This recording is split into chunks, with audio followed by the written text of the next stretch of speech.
Congress is on recess this week as the summer season gets underway. Yet on the House side, appropriations work is well on the way, and you can expect a floor vote on an equally important bill as soon as next week. An update now from Bloomberg Government Deputy News Director Loren Duggan. And Loren, just give us the schedule. They are recessed for the week or for longer than that? This is just a 1 week traditional Memorial Day recess. The big activity will be the concert, and then from there on, it'll just be quiet on the Hill as they get ready for what looks to be a very busy June. Right. And as we talked about earlier, the appropriations process is kind of underway, at least with the Republican side of the House. That's right. They have begun the process and laid out an ambitious plan to have everything through the House by their August recess. And that is over the next 5 or so weeks, getting all the bills through committee, and then beginning the week of June 3rd, starting on the floor with the military construction VA bill, which was one of the less controversial, and then barreling through those as well to try and get them all at least out of the chamber, potentially in the Senate's hands, and begin the discussion on, how to conference them and come up with a final plan. But as we saw last year, just because you get a bill out of committee doesn't mean it can get through the floor, given the tight margins Republicans still have in the House. Yeah, that's right. And just a point on that military construction, that sounds routine and mundane, but the military has billions and billions and billions in backlog of construction and maintenance and repair of shipyards and so forth.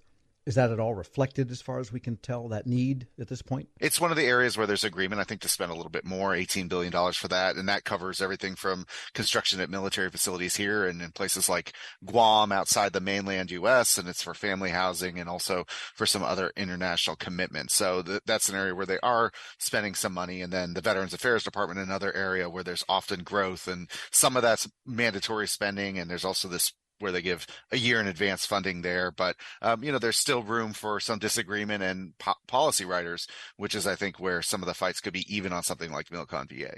And there's also movement on the National Defense Authorization Act for 2025. Again, they do that one before appropriations in general, but there's already movement there. There is the House committee before leaving for the recess voted 57-1, I think it was, to send that out to the full House. And they're looking for a floor vote on that the week of June 10th. And what we'll also see the week of June 10th possibly is the Senate marking up its bill. So that one is moving along. If you're looking for a theme through all of this, though, it's, a small increase at least for defense funding where there seems to be some agreement. What do you do on the non-defense side? And what do you do about policy writers? Because in both of these bills, there's a lot around DEI and what to do with critical race theory has come up in those bills, both the spending bills and the authorization bills, and some of the Pentagon's policies as well. So both bills are moving, but there's controversy ahead potentially.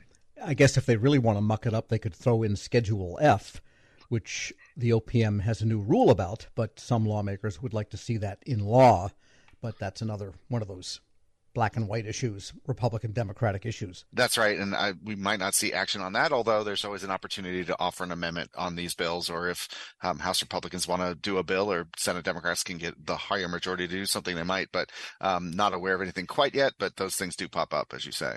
And what about the Farm Bill? That's kind of important and always can be a sticking point each year. That is, that's a once every 5-year type bill. The House Agriculture Committee got its version out before leaving for the recess, I think early on the Friday morning.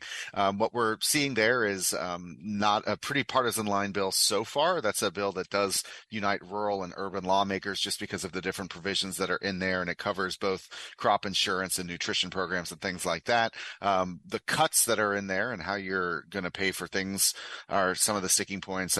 SNAP, the former food stamp program that's administered differently now.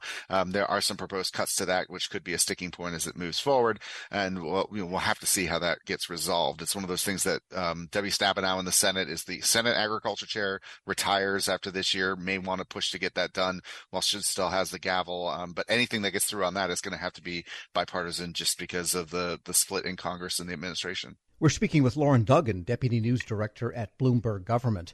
And technology regulation, it seems to be that technology is moving faster than Congress these days, with AI coming into this field, and nobody knows what's going to happen with that in terms of regulation. But yet there is privacy, technology, social media talk. What's the latest. Yeah, there's been a lot on the Hill. And a couple of weeks ago, there was the plan that came out from Chuck Schumer, the majority leader in the Senate, along with two Republicans, Todd Young and Mike Rounds, and then a Democrat, Martin Heinrich, with their framework to try to think about how committees should approach legislation, spending $32 billion a year in non-defense dollars to try and help the whole of government approach to this.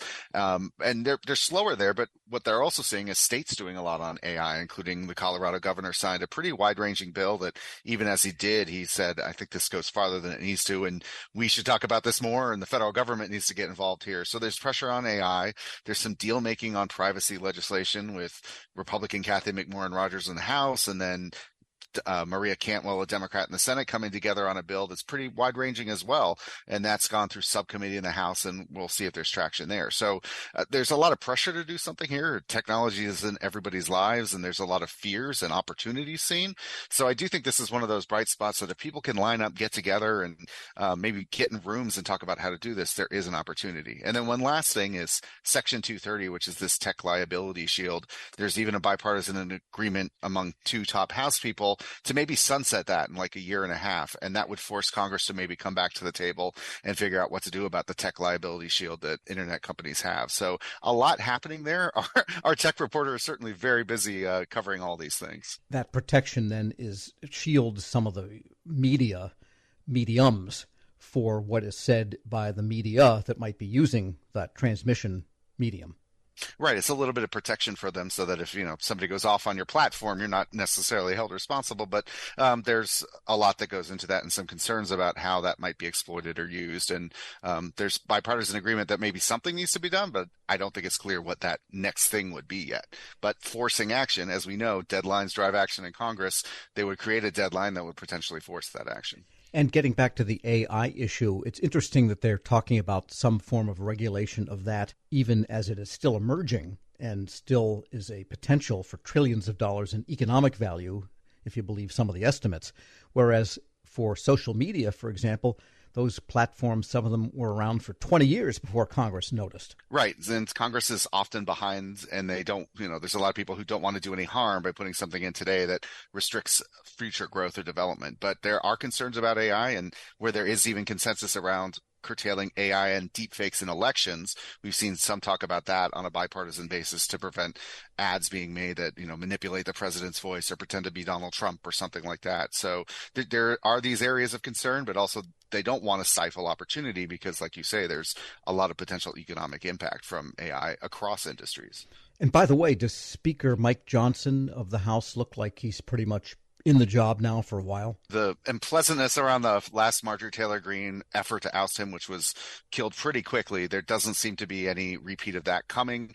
He's got a new member showing up because Kevin McCarthy's replacement out in California was elected, will be sworn in. So he'll have one more seat, 218 people on his side, and they're going to focus on all these issues we've just been talking about, at least for now. Loren Duggan is Deputy News Director at Bloomberg Government. As always, thanks so much. Thank you. We'll post this interview at federalnewsnetwork.com/Federal Drive. Subscribe to the Federal Drive wherever you get your podcasts.